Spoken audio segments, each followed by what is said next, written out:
नीति वचन की किताब उसका 14 अध्याय और 11 पद हम पढ़ेंगे।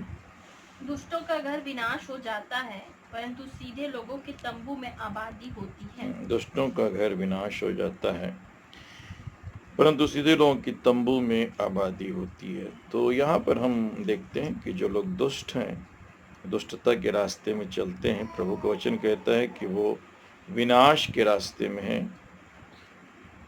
और उनका घर विनाश हो जाता है, परंतु सीधे लोग के तंबू में आबादी होती है। परमेश्वर के वचन में लिखा है कि ठोकर खाने से पहले घमंड और विनाश से पहले गर्व होता है। तो घमंड और गर्व जो है वो एक व्यक्ति को विनाश के रास्ते में लेके जाता है। हम इसके बारे में देखते रहेंगे। एक और प्रकाशन मुझे 15 अध्याय पढ़ते समय भी मिला था, नीति वचन 15 अध्याय उसका 11 पद भी पढ़ देंगे। जबकि अधोलोक और विनाश लोग यहोवा के सामने खुले रहते हैं, तो निश्चय मनुष्यों के मन भी। अधोलोक मतलब यहाँ पर हेल, और ये जो है विनाश लोक। तो विनाश लोक और अधोलोक, तो जो डिस्ट्रॉय करने का स्थान है, जिसके बारे में विनाश लोक लिखा है और हेल लिखा है, ये दोनों यहोवा के सामने क्या रहते हैं? खुले रहते हैं। परमेश्वर के न्याय के सामने खुले रहते हैं, मनुष्यों के मन भी खुले रहते हैं। अब यहाँ पर जो अधोलोक है ये आपका हेल है, जो विनाश करने वाला जगह है, जहाँ पनिशमेंट दिया जाता है। तो हम थोड़ा सा वचन इसके बारे में देखेंगे कि जो अधोलोक में जा रहे हैं, नरक में जा रहे हैं, उनका विनाश हो रहा है। और एक वचन मैंने और पढ़ा था यहाँ पर, जो दुष्टों का घर विनाश हो जाता है लिखा है। हम परमेश्वर के वचन से देखेंगे, बाइबल हमसे बात करती है। मत्ती 16:18 में हम देखेंगे और प्रकाशित वाक्य 1:18 भी हम देख लेंगे। और मैं भी तुझसे कहता हूँ कि तू पतरस है, और मैं इस पत्थर पर अपनी कलीसिया बनाऊंगा, और अधोलोक के फाटक उस पर प्रबल ना करेंगे। हाँ, इंग्लिश में भी पढ़ देंगे हम उसको।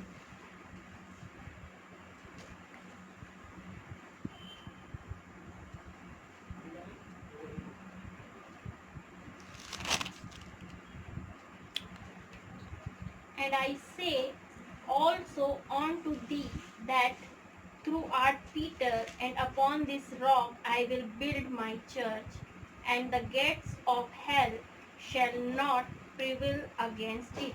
हाँ, मतलब जो अधोलोक है, वो अधोलोक जो है, नरक शब्द इस्तेमाल हुआ, हेल शब्द इस्तेमाल हुआ है। और प्रभु कहते हैं इस पत्थर पर मैं अपनी क्या बनाऊंगा? कलीसिया बनाऊंगा, चर्च बनाऊंगा, और अधोलोक के फाटक उसके ऊपर प्रबल न होंगे।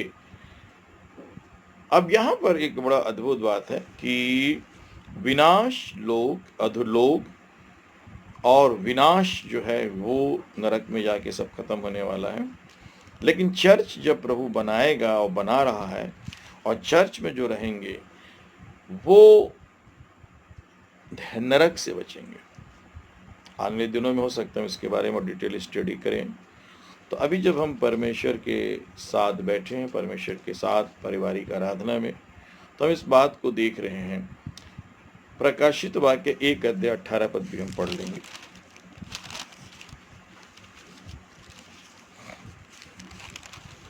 मैं मर गया था, और अब देख मैं युगान युग जीवता हूँ, और मृत्यु और अधोलोक की कुंजियां मेरे ही पास अब एक बड़ा अद्भुत बात है, हम इस पर भी ध्यान करेंगे कि प्रभु यीशु कहते हैं कि मैं मर गया था और अब क्या हूँ? जिंदा हूँ। मृत्यु और अधोलोक की कुंजियां मेरे ही पास है। तो जो नरक है, इंग्लिश में क्या लिखे हम देखें उसको। I am he that lived and was dead, and behold, I am alive for evermore. Amen. and have the keys of hell and of death. हाँ, 5 प्रकार के नरक हैं। मतलब नरक में 5 स्थान हैं और उसके जो आपका जो कुंजियां हैं, जो लूसीफर के पास था, और वो किसके पास है? यीशु मसीह। मतलब यीशु मसीह आपको बचा सकते हैं। जब आप यीशु मसीह के वचन से और लहू से अपने आप को कंटिन्यू धो के रखते हैं, तो इन 5 नरक के स्थानों में जाने से आप बच सकते हैं। दूसरा, मृत्यु की कुंजियां मेरे ही पास मृत्यु जिन कारणों से आती है वो भी यीशु मसीह के पास है। लेकिन हम इस वक्त जो डिस्ट्रॉय करने का स्थान है, डिस्ट्रक्शन का स्थान जो है, विनाश का जो स्थान है, उसको हम देख रहे थे। विनाश और विनाश करने वाला स्थान जो है, नीति वचन उसका 7वां अध्याय और उसका 25 से लेकर 27 पद तक भी हम यहाँ पर एक वचन को पाते हैं परमेश्वर के वचन में। तेरा मन ऐसी स्त्री के मार्ग की ओर ना फिरे और उसकी डगरों में भूल कर ना जाना, क्योंकि बहुत लोग उससे मारे पड़े हैं। उसके घात किए मुंह की एक बड़ी संख्या होगी। उसका घर अधोलोक का मार्ग है, वह मृत्यु के घर में पहुंचाता है। हाँ, यहाँ पर हम देखें कि परमेश्वर के वचन में लिखा है कि तेरा मन ऐसी स्त्री के मार्ग को न फिरे और उसकी डगरों में भूल कर ना जाना। और वचन में लिखा है उसका घर अधोलोक का मार्ग है। उसका घर किसका मार्ग है? अधोलोक का मार्ग है, और वह मृत्यु के घर में क्या करता है? पहुंचाता है। और हम इस इंग्लिश में भी देख लें हम उसको 27 पद को। Her house is the way to hell, going down to the chambers of death. अब ये नरक जो है, ये जो विद्वानों का कहना है 5 स्थान है इसके। कितने स्थान है? 5 स्थान है, जिसमें आपको अंधेरा कुंड मिलेगा, जिसमें आपको अथाह गड्ढा मिलेगा, जिसमें आपको आग की जो नदियां बह रही हैं, चलाने वाली नदियां, वो भी आपको मिलेंगी। अंधेरे कुंड, अथाह गड्ढे और आग की जहाँ पर नदियां बह रही हैं जलाने के लिए, ये भी वहाँ पर आपको मिलेगा। तो हम यहाँ पर करीब 3 प्रकार के नरकी या नारकी स्थानों को हमने देखा है। और भी स्थान हैं जहाँ पर जंजीरों से बांध के रखा गया है स्वर्गदूतों को, और जहाँ पर पशु की आत्माएं हैं। तो हम उसके बारे में डिटेल अभी नहीं देखेंगे। एक और वचन हमारे पास है, प्रकाशित वाक्य हम निकाल लेंगे और उसका जो 20 अध्याय है, इसको हम जरूर थोड़ा सा ध्यान से पढ़ेंगे।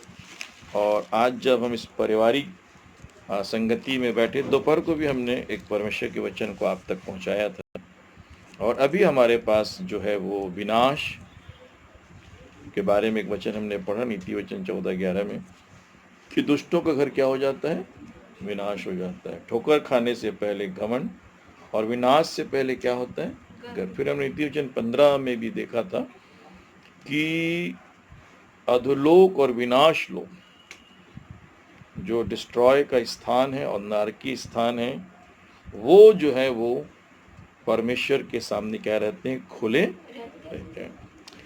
और बहुत से स्थानों से हमने देखा कि नरक से बचने के लिए चर्च बनाया गया है। चर्च को आपको बहुत अच्छे से समझना है, ये नरक से आपको बचा। चर्च बिल्डिंग नहीं, कांग्रीगेशन भीड़ भाड़ नहीं।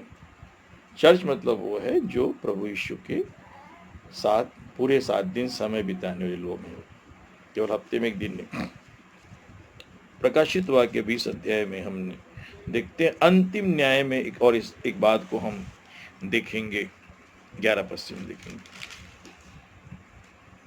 फिर मैंने एक बड़ा श्वेत सिंहासन और उसको जो उस पर बैठा हुआ है देखा, जिसके सामने से पृथ्वी और आकाश भाग गए और उनके लिए जगह न मिली।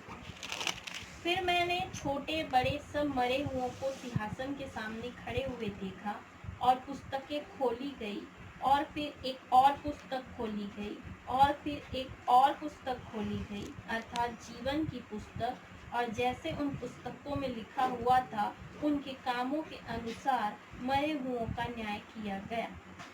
और समुद्र ने उन मरे हुओं को जो उसमें थे दे दिया, और मृत्यु और अधोलोक ने उन मरे हुओं को जो उनमें थे दे दिया, और उनमें से हर एक के कामों के अनुसार उनका न्याय किया गया।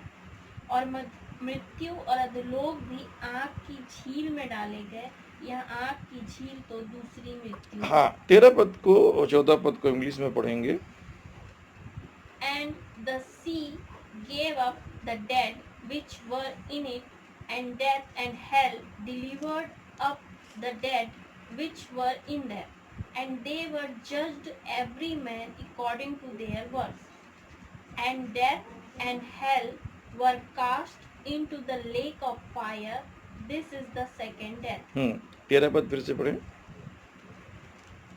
And the sea gave up the dead which were in it, and death and hell delivered up the dead. आप ध्यान से देखेंगे तो जिसको हम नरक जाएगा, नरक जाओ, नरक में तो जा रहे हैं, लेकिन यहाँ पर लेक ऑफ फायर लिखा है।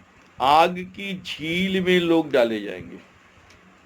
ये आग की झील में भी कोई गया नहीं है, मतलब सारा का सारा नरक, सारा का सारा मृत्यु, सारा का सारा समुद्र जो इनमें पाए जाते थे लिखा है, मतलब जो समुद्र में पड़े थे आत्माएं, शायद वो वहां पर हो, मृत्यु में हो, ऐसा यहाँ पर शब्द है। वो सब कहाँ डाल दिए गए? आग की झील। मृत्यु भी कहाँ डाली गई? आग की झील। मृत्यु का भी नाश होना। ये लेक ऑफ फायर, इंग्लिश में क्या लिखा पढ़ेंगे? And death and hell were cast into the lake of fire. हाँ, और 15 पद में भी पढ़ दीजिए। और जिस किसी का नाम जीवन की पुस्तक में लिखा हुआ ना मिला, जिस किसी का नाम जीवन की पुस्तक में लिखा हुआ ना मिला, वह आग की झील में डाला गया। इंग्लिश में देखें। And whosoever was not found written in the book of life was cast into the lake of fire. Lake of fire, ये जो है अभी आप देखेंगे लूसीफर के अंडर में बहुत सी चीजें हैं। नरक लोक में भी वो जाकर बहुत सी प्रेतात्माओं की सहायता से लोगों को सता रहा है, और जो बंदी स्वरदूत हैं, जो बंदी पशु की आत्माएं जो हैं, जो गिर गए, उसके अलावा जो मनुष्य की आत्माएं हैं उनको सताने के लिए इनको छोड़ा गया है। लेकिन जब आग की झील में डाला जाएगा तो ये प्रेतात्माओं का भी दंड पूरा होगा, और ये जो है दुष्ट आत्माओं का, लूसीफर का भी दंड पूरा होगा। मनुष्यों की आत्माओं के साथ इनकी भी आत्माओं को आग की झील में क्या कर डाला जाएगा? आग की झील का मतलब है कि वहां पर किसी भी प्रकार से एक सेकंड के लिए भी आराम नहीं है। ये बात आप ध्यान से देखेंगे तो प्रकाशित वाक्य 20 अध्याय 7 पद से पढ़ेंगे। और जब 1000 वर्ष पूरे हो चुकेंगे तो शैतान कैद से छोड़ हाँ, दिया अब शैतान कहाँ से छोड़ा जाएगा? कैद से क्या करेगा? छोड़ दिया जाएगा। लेकिन यहाँ पर अगर आप देखेंगे तो 20 अध्याय के पहले पद से आपको एक प्रकाशन मिलेगा। फिर मैंने एक स्वर्गदूत को स्वर्ग से उतरते देखा, जिसके हाथ में अथाह कुंड की कुंजी और एक बड़ी जंजीर थी, और उसने उस अजगर अर्थात पुराने सांप को जो इब्लीस और शैतान है पकड़ के 1000 वर्ष के लिए बांध दिया, और उसे अथाह कुंड में डालकर बंद कर दिया, और उसका मोहर कर दिया। अथाह कुंड में डाल के क्या कर दिया? बंद कर। और लिखा है अथाह कुंड खोला गया। अथाह कुंड क्या किया गया? खोला गया। ये प्रकाशित वाक्य में अथाह कुंड पहले भी खोला गया है 11 अध्याय में, जहाँ से बहुत सी आत्माएं निकल के आती हैं। अगर आप देखना चाहते हैं 9 अध्याय का पहले पद पढ़ेंगे। प्रकाशित वाक्य 9 अध्याय पहले पद।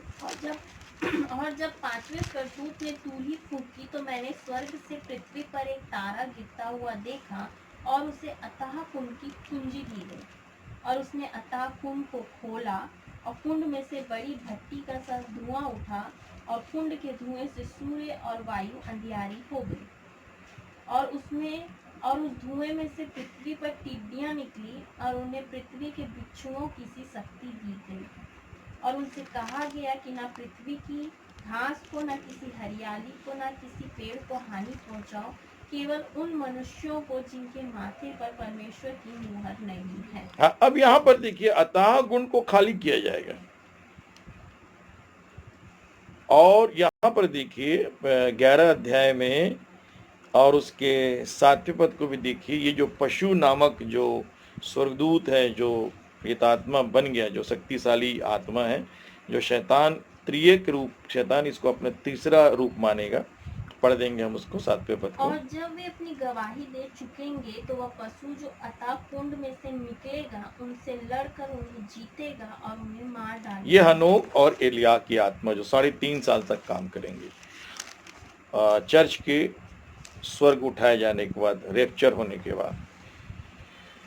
अब मैं आपको इस चीज को पवित्र आत्मा के बारे में बता रहा था। प्रकाशित वाक्य उसका 20 अध्याय और उसके 7वें पद से हम देखेंगे इसको।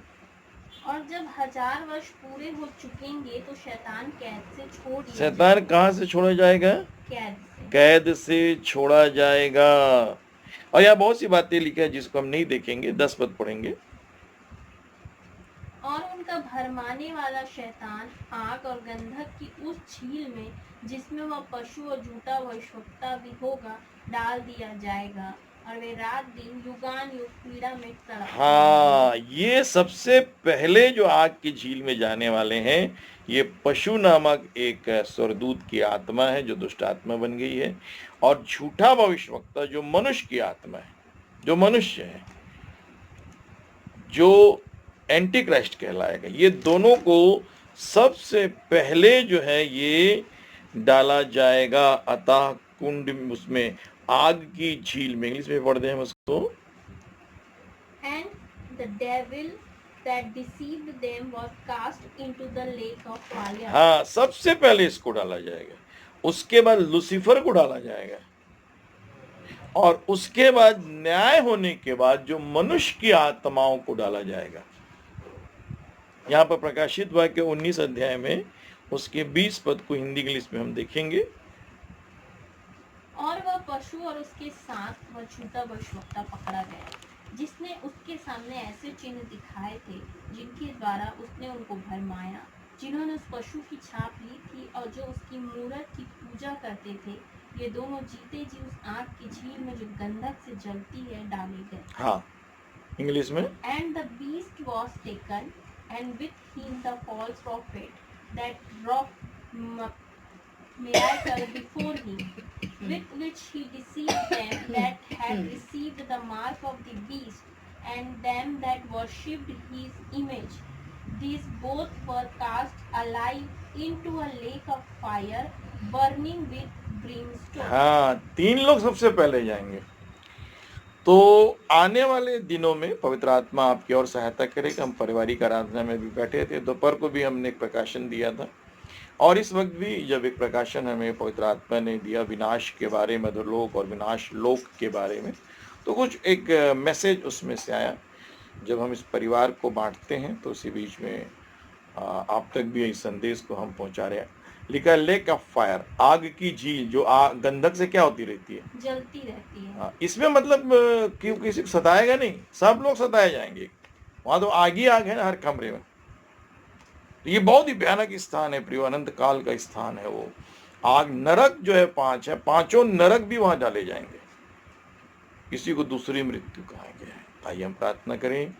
स्वर्गीय पिता परमेश्वर, स्वर्ग से हमें बुद्धि समझ दीजिए कि हम, हमारे बाल बच्चे, हमारी कलीसिया, हमारे भाई बहन, हमारे रिश्तेदार, हमारी जान पहचान के लोग, सुनने वाले लोग नरक में, आग की झील में, किसी भी कुंड में ना जाए पिता, परंतु स्वर्ग में, स्वर्गलोक में उठा लिया जाए। हम पर तरस खा, अपने पवित्र आत्मा के द्वारा हमें अपने लहू से दो और हमारे पापों को क्षमा करके हमें पवित्रता और धार्मिकता, शुद्धता के रास्ते में ले चल। सुनने वालों पर आपका अभिषेक उतर आए प्रभु, ज्ञान उतर आए, यीशु प्रभु के नाम से, आमीन।